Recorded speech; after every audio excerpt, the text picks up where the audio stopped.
the title of this podcast is Liberating. It's so freeing. It's like, yeah, I'm a human being, and society is set up in a way that requires me to do something to earn currency so that I can have access to resources that I need. But I am a human being with other needs that don't have anything to do with currency and don't have anything to do with, work and labor. I just appreciate being invited into the space to share the ways in which I try to engage with joy, bring joy to others, experience joy from other people, and share those things.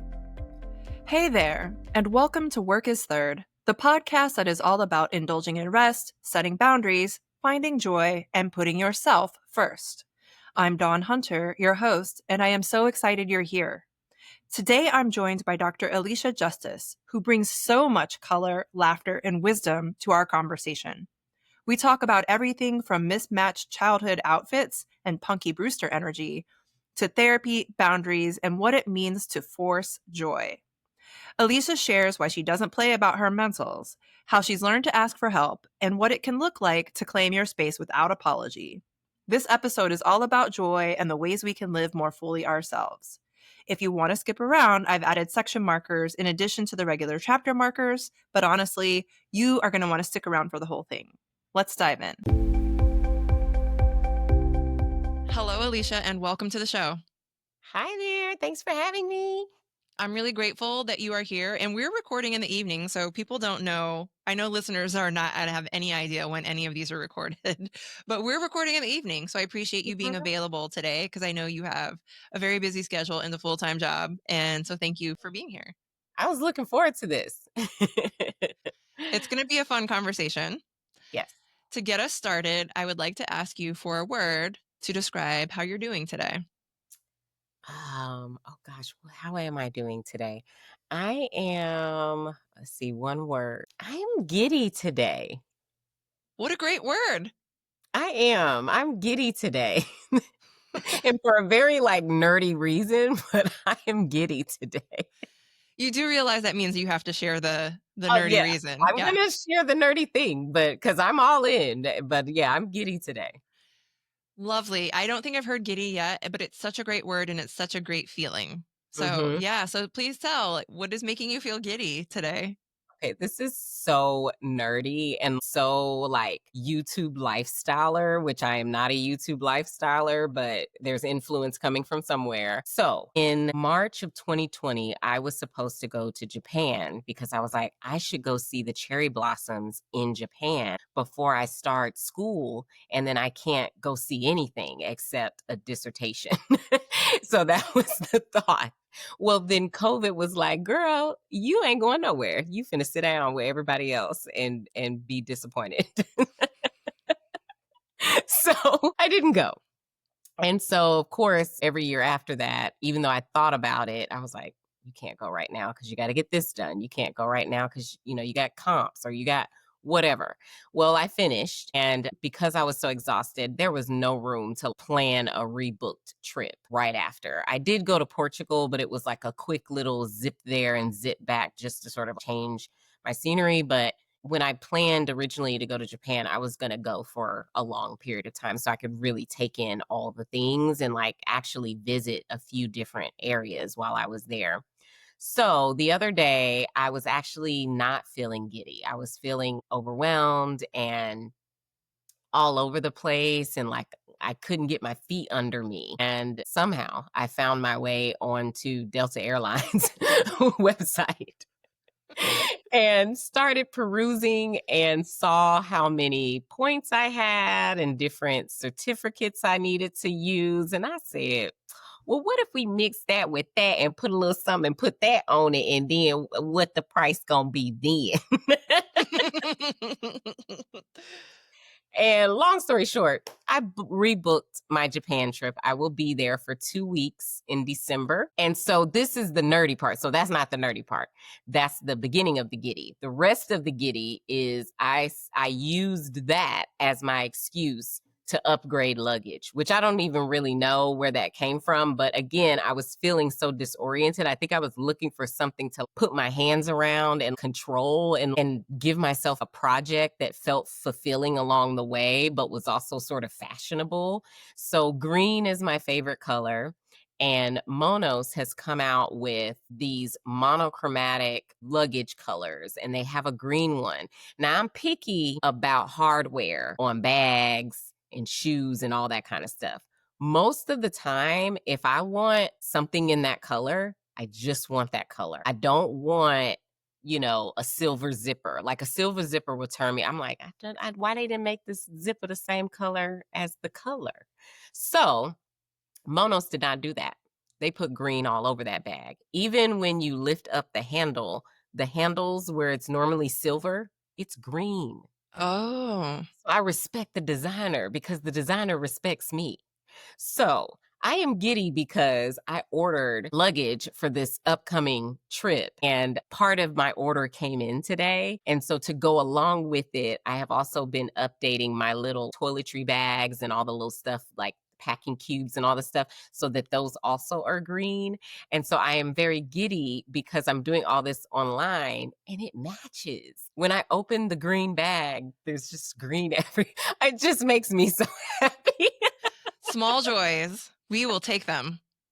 Yes. Matching luggage, especially when you buy from not the same like set or brands to get everything to go together. It's Because I magical. got the Away weekender bag and it's blending. Like everything's not the exact same green, but it's a very nice blend of greens. And then on the inside of the bag, all my little packing cubes are mint greens and lighter greens.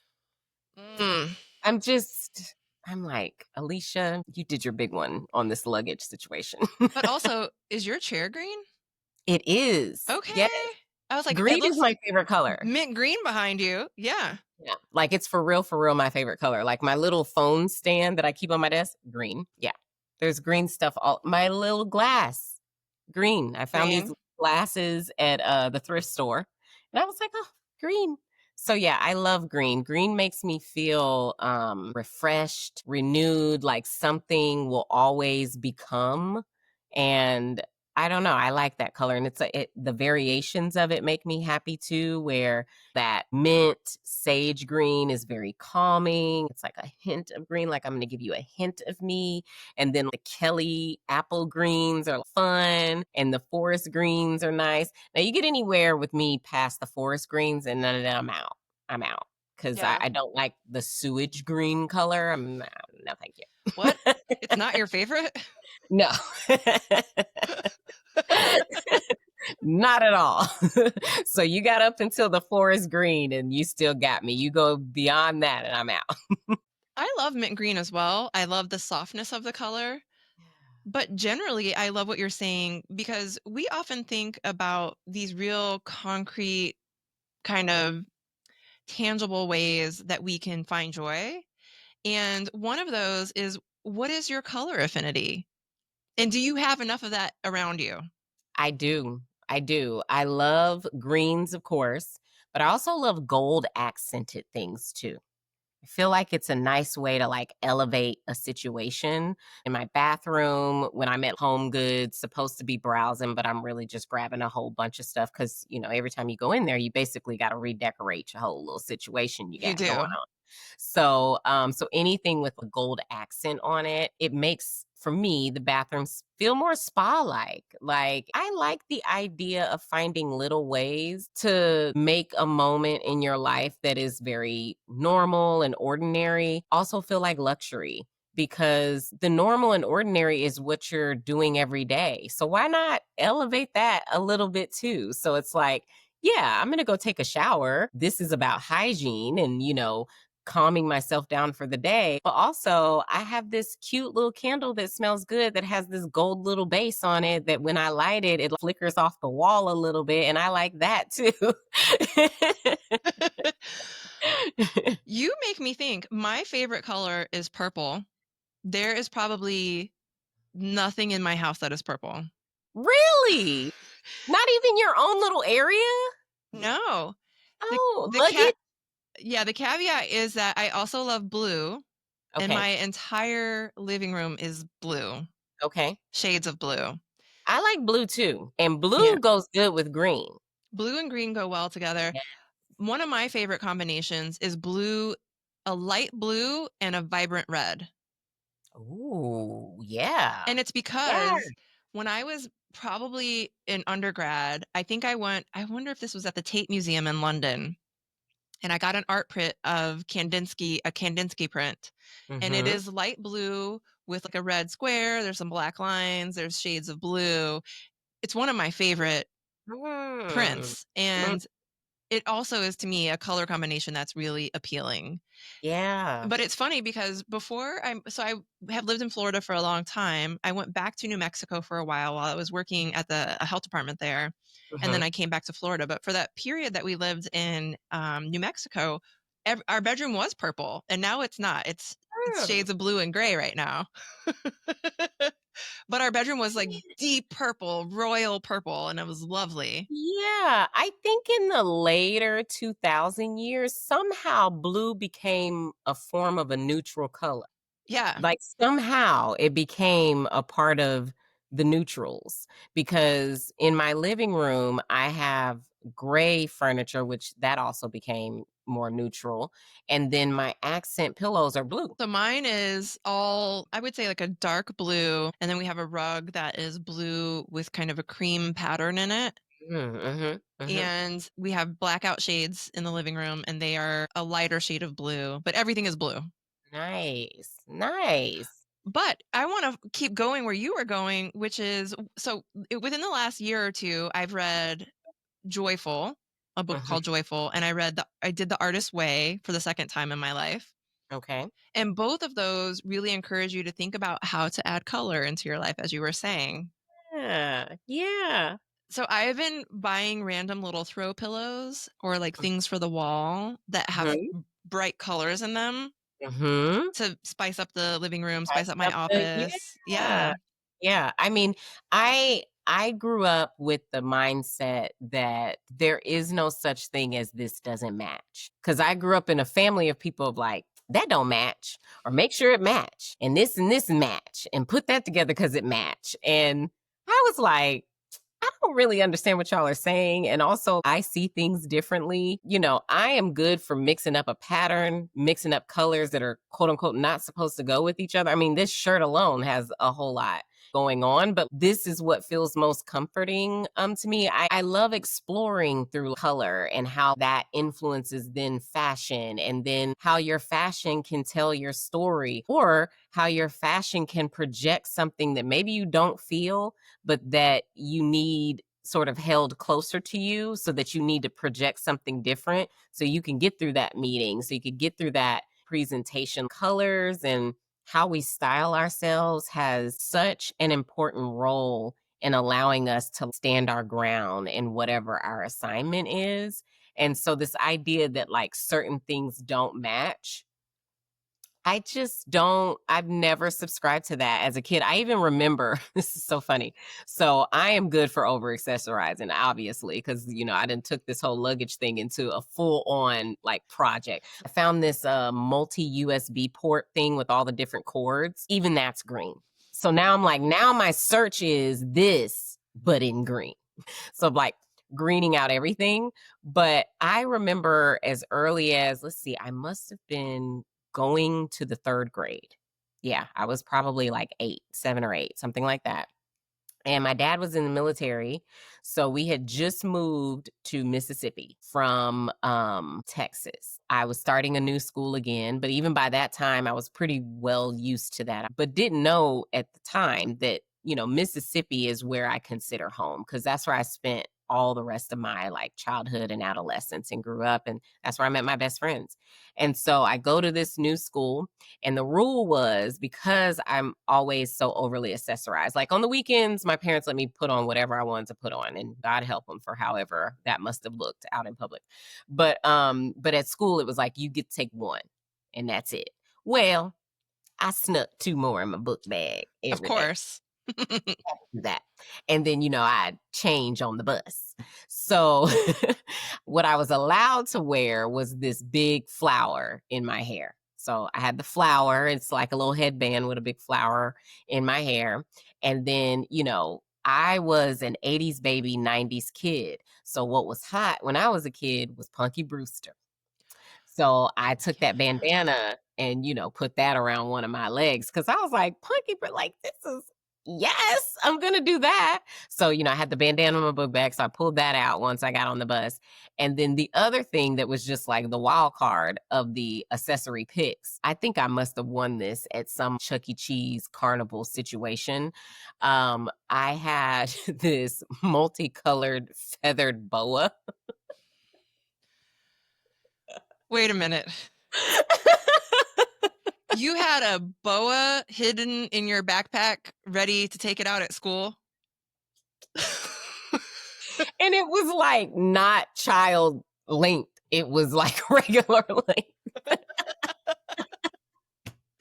So I pull that out the book bag and wrap it around. And I think I had on like a plaid baby doll dress with tights underneath and like tennis shoes. And, the Punky Brewster bandana tied around the leg, flower, and the multicolored feathered boa. And when you got off the bus, they had you go to the recess area, and then eventually they'd call for you to find your class lineup.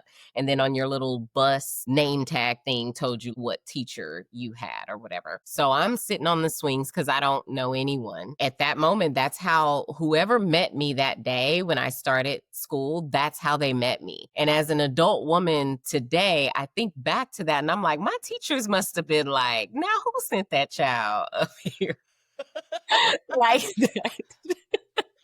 Because it was like dragging the floor. It was just doing way too much. But then I eventually I accessorized something every day, but they never said anything to me because I wasn't a disruptive student. I'm all in. I'm paying attention. I'm participatory. I'm making good grades on the test. I'm just weird.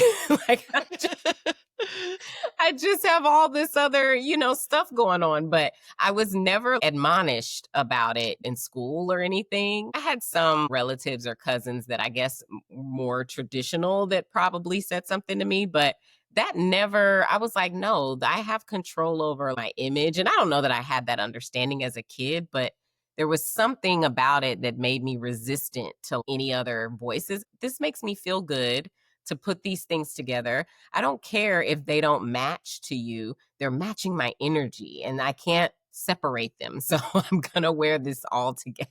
Yeah.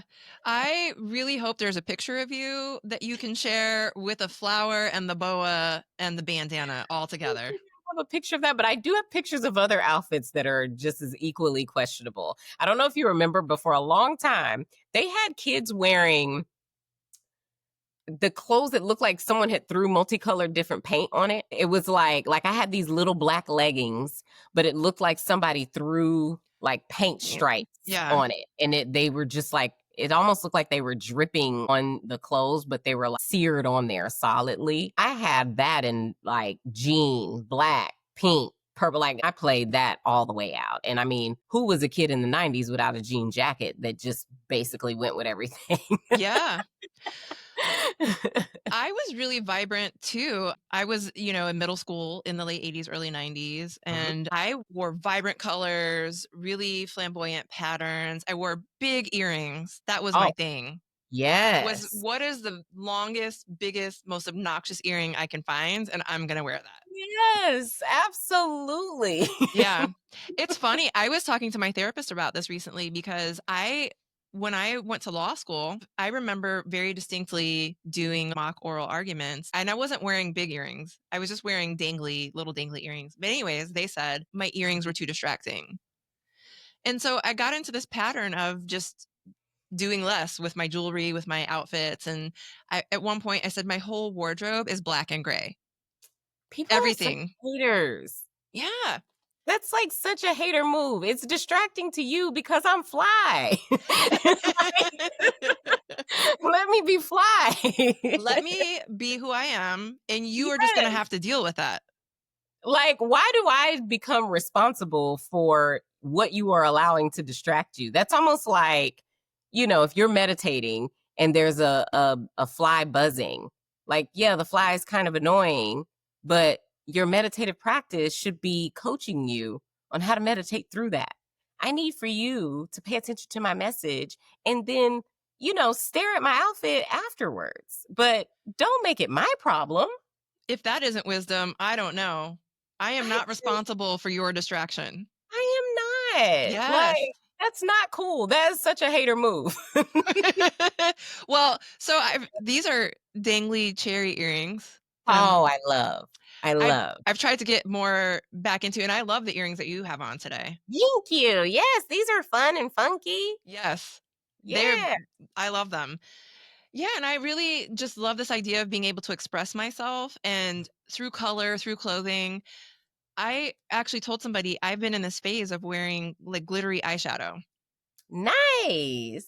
And I would say most people would probably say like, "What are you doing at your age wearing pink Doing purple whatever you glitter want to eyeshadow?" do at your age. That's what you're doing, whatever you want to do.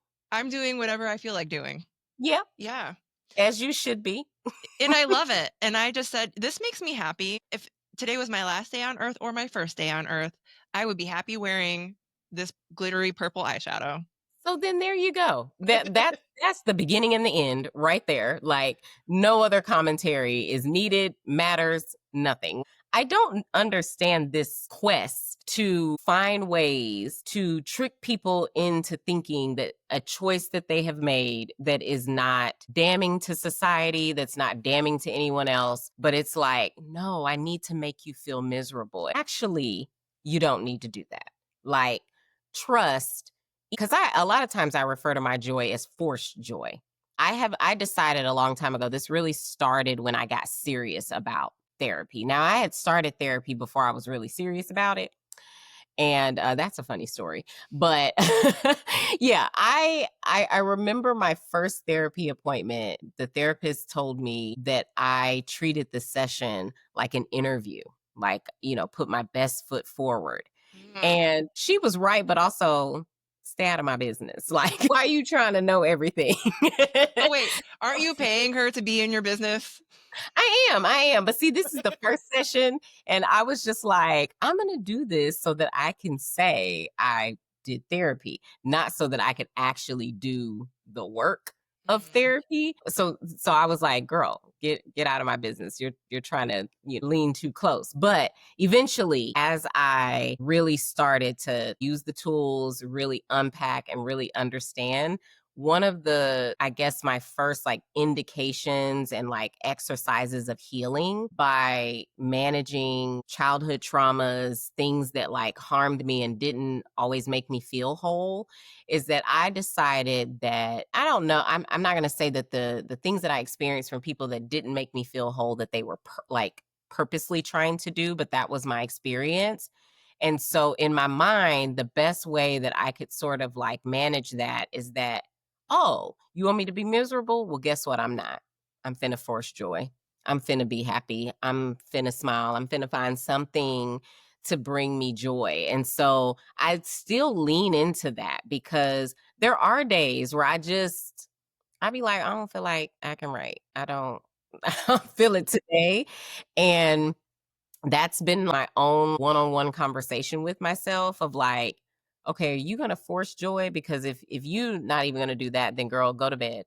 Because what you don't get to do is operate in your I don't feel like it space and then risk disrupting someone else, because I don't know the details of another person's battle. I don't know what it took for that person to even get to the point where now they're having an interface with me. So, yes, Alicia, you can have an attitude. You cannot feel like it that day, but that does not then become somebody else's responsibility. So, if you ain't got it, be honest with yourself that you don't have it and then rearrange. But if you don't got it, but you really don't want to sit in that and you really want to move, force joy.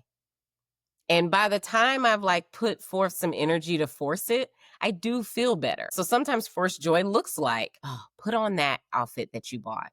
Just put it on. I have done that even if I don't have nowhere to go. I'm like, just put it on. Remind yourself how good you felt when you tried it on. Put that on right now and like take some pictures or just, give yourself some affirmations in the mirror while you have that on. Sometimes that's my forcing of joy. Or, oh my gosh, I have this green robe. It's plushy. It's my favorite color. It feels good. Alicia, just put that robe on and force some joy for your evening. Don't end your day sour. Use that to help force your joy. So that's been my method of realignment. But there are days when there is no realignment. And the decision is, Alicia, go to bed. I've had many of those days. Go to bed, girl. You're done. Yes, you're done. You ain't gonna do right. Okay. That's an important lesson, though, because I think many of us can force joy. We recognize that joy is in our control. Our experience of the day is in our control.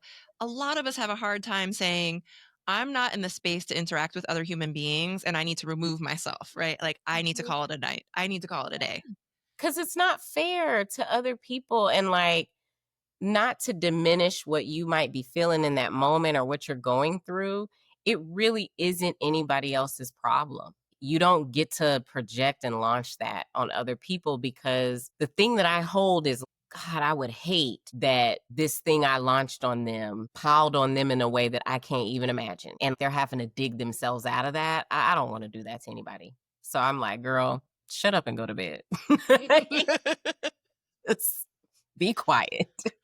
That's a life lesson for sure. I mean, when I think I went through a serious depression when I was in college and in my early 20s, and I was not a nice person to other. I mean, I would imagine that people did not perceive me as being a nice person, right? Like I was. You were the same non-nice person then, because I had this. I was angry at everybody. I was like, yeah, and I'm not gonna watch my words, and you gonna get it exactly how it's rolling off, and I'm not gonna think about it, and I'm gonna leave from here and not think about how this landed on you either.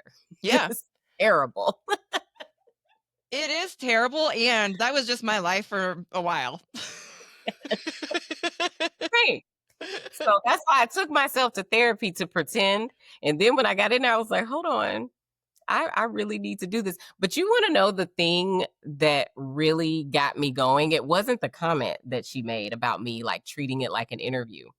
It was that when I left out of that session, they scheduled me for my next one. And I was like, yeah, whatever. And, I was still in my little angry, leave me alone phase.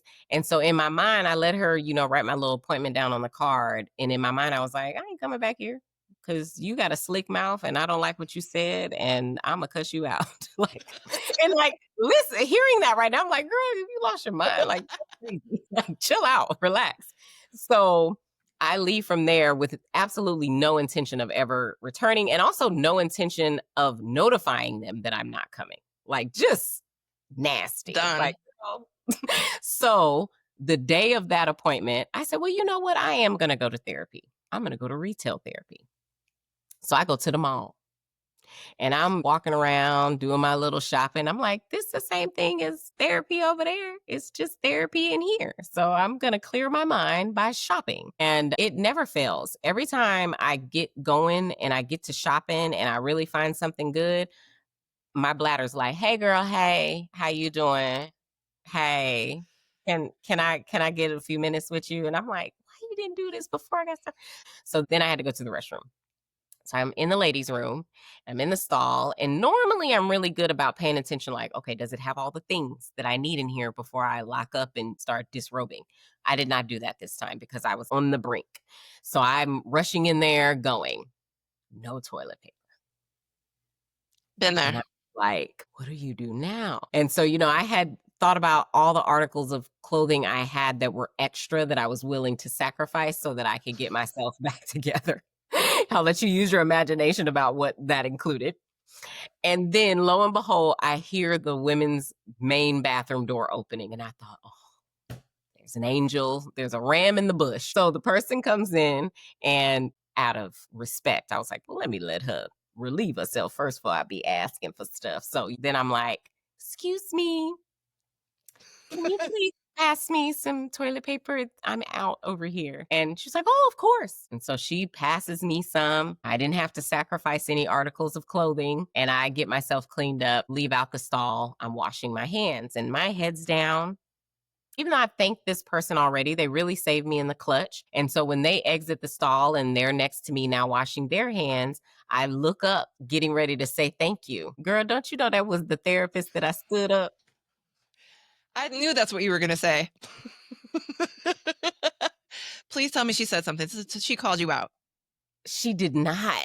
What? And that's what got me. Now we both knew. So when I looked up, I was like, "Hi." She was like, "Hello." I said, "Oh, thank you. No problem." It's like, "Oh no. Oh no." So I called that office the next morning. I was like, "Hi. My schedule got mixed up. I'm going to need to rebook that appointment I missed. Can I?" And I've been going not to the same therapist, but I've been in therapy ever since. Because in my mind, again, I had all this rage and like anger and like confusion. And at the moment where this person had me dead to rights, she didn't do me like that. Mm. And I was like, what's that about? So I went back trying to figure that out, but then ended up being able to figure out a lot of things about myself. Right. Yeah. Well, that makes me think. I remember leaving many a therapy session when I first started going. So the very first therapist I ever went to, and I would leave, and I had a male therapist, actually was my first therapist, but Mhm. he was great. And he would push me and I would leave and I'd be like, I'm never coming back here again. Never. This was a waste of my time and my Yeah. money. And he just made me mad. Right. But I would get home later, I would sleep on it, or like the next day, I would say, actually, he was right. Mm-hmm. And then I would keep going back. And I've shared this story with someone else before, but I had a therapist a few years ago, and I think I've gone on and off over the years, and I think I was kind of being resistant in some ways, but she said to me, find a way in and not a way out. Mm-hmm. And it was just very life-changing for me to think about, I'm Yeah. trying to find a way to get out of therapy or to get out of talking about these difficult things. And Oh, she just said, you can find 100 ways to get out, yeah. but can you find one way in? Oh, I love that. Yeah. I love that so much because I don't have a lot of examples in my village and community prior to now of other people telling me what their experience was with therapy. So I went in blind, and that didn't bother me as much because most of my life experiences have been like that. I'm a first generation college student. I'm the first doctor in the family per my 95-year-old grandma. That part is kind of normal to me in a lot of ways of like being the first or being the only, in my family. But I did have some preconceived notions. I mean, maybe I guess it was Hollywood and sort of like watching how that exchange was that I sort of had like maybe that expectation. But I love this notion of find a way in because what therapy has been for me is a way, you know, I'm myself. So I'm like, well, I know myself, but there's so much more to know about yourself, even though it's you. And like this idea of like finding a way in that resonates so much because I have unlocked so many little secret passageways in me through therapy that have given me the ability to be so much more graceful to people and also to just be a whole lot better at like, yeah, child, I'm not even finna I'm not even gonna go there. Just nope. I heard what you said. I heard how you said it. I saw the little neck roll, and also no. There is this woman on Instagram who I'm absolutely in love with, and she has this club called the I Don't Care Club, and she says we are over 40 and we do not care. And her videos is just her reading like the club announcements, and it's all the things we don't care about. And I was like, I don't know that I've ever identified with a person more because when I tell you, I'll be like, yeah, I don't care about that. I'm not, nope. I'm not doing anything with that. Yeah. And I don't even think about it anymore. I'm just like, No, no, it's like automatic. I'm yeah, like, yeah. no time, no energy. Moving on. Because I think too, and I think this is good self-care.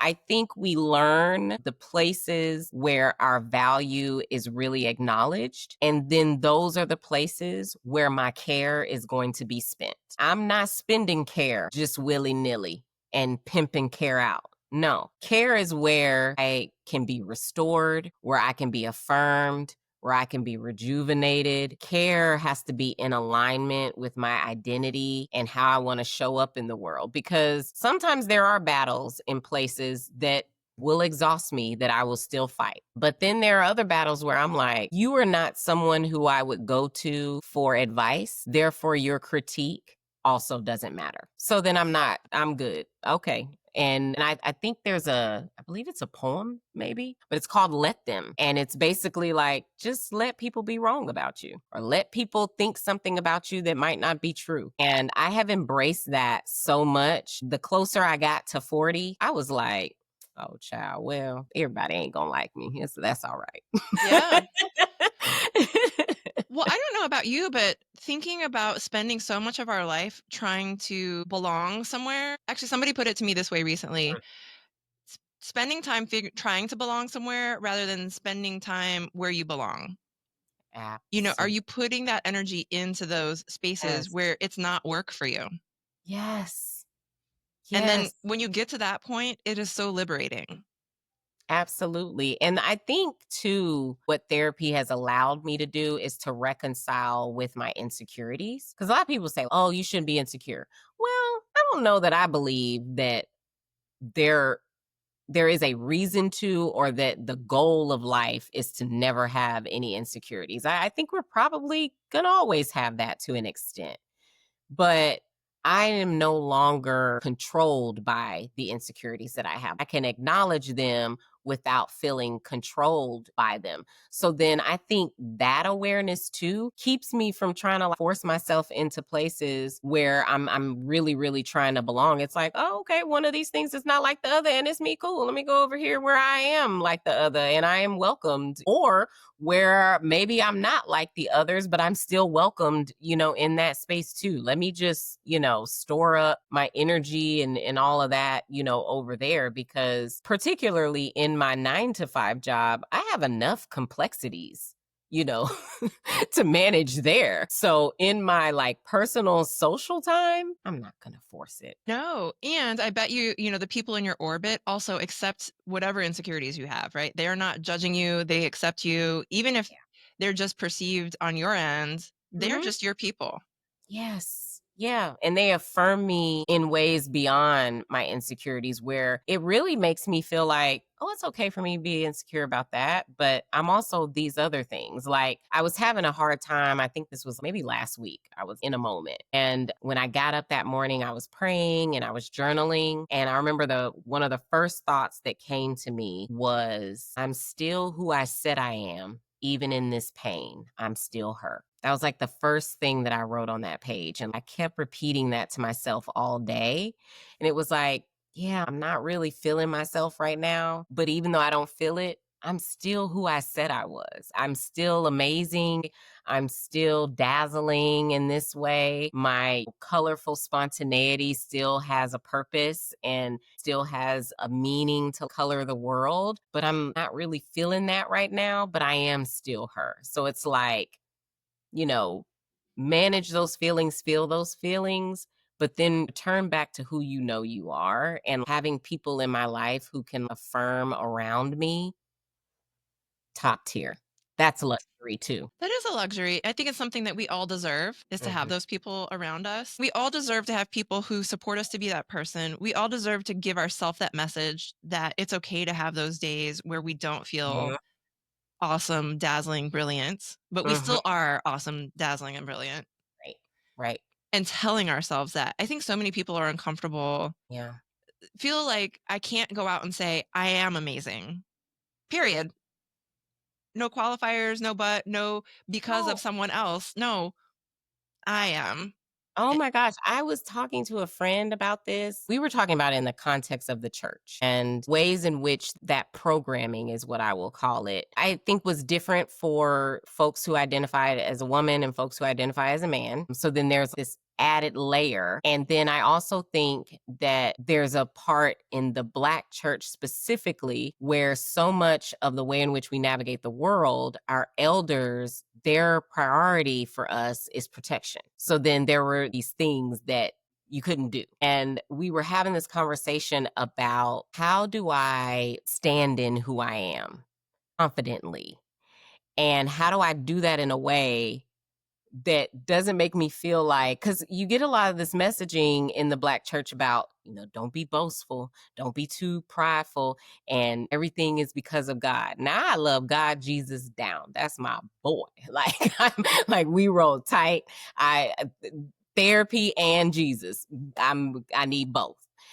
However, I was struggling, particularly this struggle like came back around for me when I finished my doctorate, because I was having the conversation with this friend, and both of us grew up similar, in the Black church kids.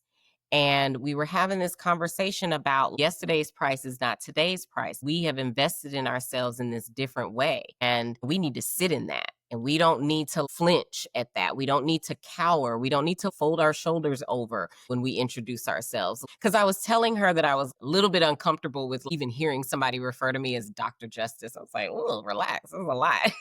But also, you did that. So sit in that. And if anyone needs a reference point, you've done the work. So like have them reference that, but like you sit in that space. And how much of a struggle that has been for me. And I mean, quite honestly, I still feel myself flinch a little bit. Even when I just said a few minutes ago, I'm amazing, I'm dazzling. I had this moment where I was like, oh, girl, you doing too much. But even if you are, do the most. Like there's that part of me of like, I don't want to be too boastful. I don't want to be too prideful. I don't want to forget where I came from. I'm still trying to figure out that balance of how to do that. For me, it isn't, maybe it is partly church related, although I grew up in the Catholic church, which was interesting. Okay. But I feel like my message has been, because it's around belonging, trying to not outshine other people. Yes. And then in the Catholic church, the problem is guilt. They want you to feel guilty about everything you do. You looked at someone the wrong way, you got to say a prayer for that. You talk back to an elder, you got to say a prayer for that. I mean, it's just too much. But for me, it's breaking free of this idea of being responsible for other people's comfort level. And you did earn that. And you are amazing. And it's so funny that we're having this conversation today, because I met with my business mentor today, and he said, your work speaks for itself, but your credentials are really amazing. And I just don't think that you put it out there enough. And I was like, oh. Similar messaging. Yes, I struggle with that. And I think too, there's probably a good bit of my girlhood going into womanhood where I was told over and over again in a lot of different ways of what it is to be a good woman. A lot of that is, how do you be quiet? How do you be silent? How do you be, not noticed? The idea of that, even as I'm saying, I'm like, that is absolutely disgusting. Why are you coaching me on how to not be seen? Then how do I know where I belong if I'm not seen? Right. So yeah, I've heard similar messaging. So I'm still working on that. But in my, I don't care because I'm 40, maybe I'll get better at that then, because then I'm like, well, I don't care if you think I'm being boastful. I know I'm not, but I'm also amazing. And I have reason to think that I'm amazing. So, and you should more worry about why you're amazing and not worry about why I think I am. I tell you, I went to this meeting and there was a woman there who I hadn't met before. She's the head of a local nonprofit. She's very kind of prominent in our community. And I can't remember exactly what she was talking about, but she said the phrase was, I'm okay with that, and I'm going to let you be okay with that too. And I was like, what? That part. Like, yes. And if all the ways that people will say that social media is wrecking society, and I mean, there are some valid points there. I try to really curate a feed that is feeding me good stuff and not bad stuff. And one of the things that is helping me with sort of standing in it are these social media influencers where, listen, I don't know them in real life, and I don't know if that's their real persona, but I do very much appreciate the women who are lifestyle luxury influencers. Maybe there's no reason for you to have the tiniest Chanel bag that you can find that costs $1 gazillion, but it went with the fit and you cute and your skin is clear, and you just gave me all the secrets of how you got your skin clear. That too is some level of conditioning for me of, Actually, Alicia, it is okay to be extra because, I'll go through the different department stores and stuff and look at all the different serums and, ooh, let me try that. Now, do I need 4 different serums? Maybe not, but it brought me joy. It made me feel luxurious in my own home, and I want to feel most comfortable in my own space. So it added some joyful flavor to my day. You are making me think. I learned so much from talking to the guests on this show. And so often we think of influencers as being a negative, and especially for people who are still trying to figure out who they are. Yeah, yeah. But also, it can be a really powerful tool to give us that permission to just be extra, Yes, right? it is so affirming. Yes, to be I yourself, am. do all the Yes. things. Yes, I'm so here for it, and I think I was telling you in another conversation that TikTok knows me like it's like Jesus and then TikTok who best knows me. The algorithm there knows what I came there for. Like it, and I don't be fishing around on TikTok. TikTok be like, "Oh, Alicia's here, and let me bring her over to where her people are." And I'm like, "Oh, this is what the 40-year-old Black women are doing. Cool. What else are we doing?" I appreciate those spaces because I mean, in the context of equity and diversity and belonging and inclusion, it is representation. I identify with these people. No, I don't know everything about them, but there are enough things that they are showing me that I identify with, even if those things are not present and pulling forward in my life. I don't have the experience on social media that is laden with negativity. When people mention that and they have that narrative, I do not identify with that. The girls and the people who are on my feed, they are praying to me. They are giving me good affirmations. They are putting together a good outfit. They are decorating their home. They are showing me how to clean a home. They are traveling to trips. They are eating good food when they are in different cities. And I am saving them because when I'm in Chicago or when I'm in Houston or when I'm in wherever next, I'm going to go try that restaurant as well. I appreciate the influencers. I have been influenced.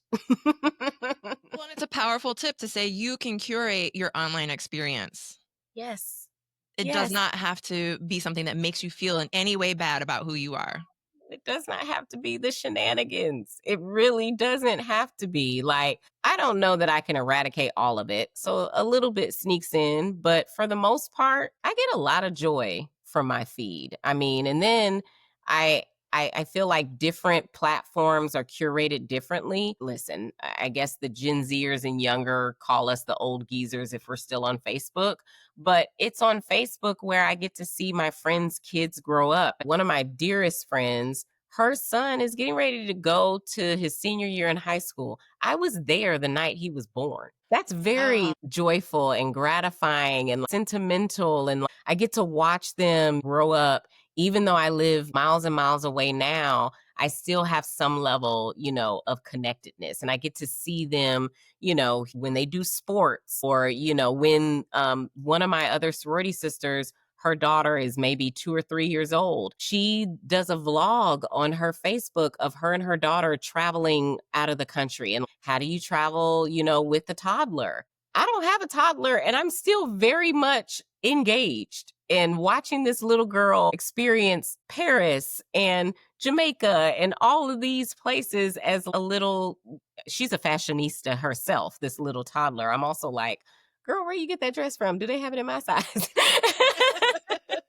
So yeah, I get a lot of joy out of that. I don't have the experience on social media where it's negative. And I mean, one of the differences might be I never did Twitter. Twitter is a cesspool. That's what I hear. That's what I've heard. I say that with no apologies to anyone. It is full of trolls and hatred and division. Was it always that way? I don't think so. I don't know. I never did it, but that's all I hear about it now. So I'm like, no, thank you. That's hard because I do think, right, you have to find the platform that works for you. Like generationally, Facebook is something I feel the same way. That is how I know what is going on with people who I care about, with their children, what there's going on in their family. That's often the primary way I know what's going on. And I don't get that from other platforms. So you have to find the platform that works for you. But I hope that anyone who listens to this says you don't have to be in a space that is negative and sows division and makes you feel bad about yourself or your life or your choices in any way. Absolutely not. Go find another space. Yes, yes. Curate in all facets of your life. Curate peace, however that looks to you, however that feels to you. Curate joy, curate happiness. I remember this was probably a couple weeks ago, but someone at work asked me if this other person at work was happy. And I said, well, I don't know because I don't believe that I exist for labor. That is not my main function while I'm on earth. So for me, I do not have an expectation of happiness as it relates to work. Therefore, I don't ask people at work, are they happy? I would never ask that line of questioning because those two things to me don't need to be associated. Now, I do have some level of expectation of feeling fulfilled or getting the ability to operate in my zone of genius as a part of work. That feels satisfying and gratifying, but happiness for me is curated outside of the walls of work. I mean, I have felt happiness. For example, I will never forget how it felt because I had recently went to New Orleans right before their smoke-free ordinance had passed and got to meet with a lot of the people who were in the community there that had been working for years to address that. I got to meet a lot of the musicians that were a part of that smoke-free campaign. And I will never forget how that day felt when the ordinance passed. That brought me a lot of happiness because I was thinking about all these generations of people who were going to have a better chance at better health because of this one thing, this one monumental thing. Like, I guess the outcome of the work, that can bring me happiness. But work as a function, I don't seek happiness there. I don't. I don't know. Maybe it's also I don't try to curate and seek happiness in spaces that I have such little control over. Maybe that's the missing thing for me. There's so much outside of my control when it comes to work because I don't work for myself. I work for an organization and we are a target of many different things that we're trying to navigate.